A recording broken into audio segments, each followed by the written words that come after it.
বলছিল বলছে যে 30,000 একটা জমিতে স্কুলে পেয়েছিল তাড়াতাড়ি দাম। তো আমার পাখি নিয়ে আমি তাড়াতাড়ি গেছি, আমার ইচ্ছা নেই।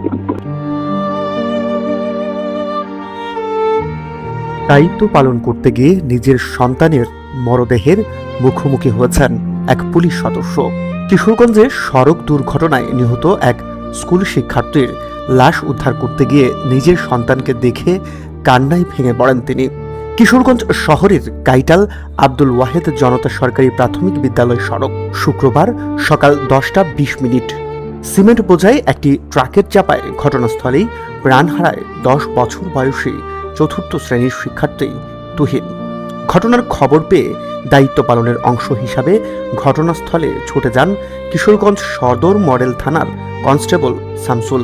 তখনও তিনি জানতেন না যে শিশুর মরদেহ উদ্ধার করতে যাচ্ছেন সেটি তার নিজের ছেলে। ঘটনাস্থলে পৌঁছে সন্তানের নিথর দেহ দেখে বাকরুদ্ধ হয়ে পড়েন তিনি।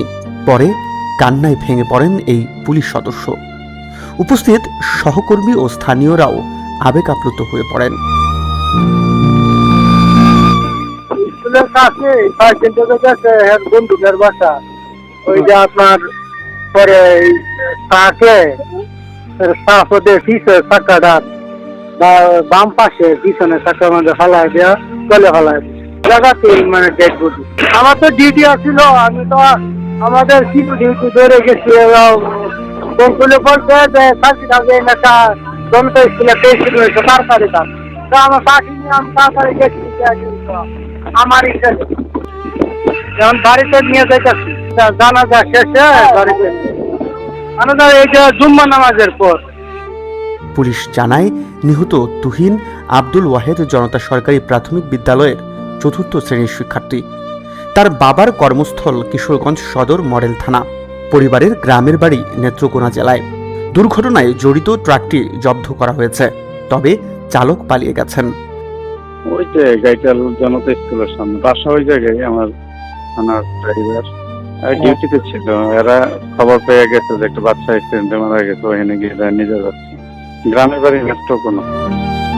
তাকে আটকের চেষ্টা চলছে।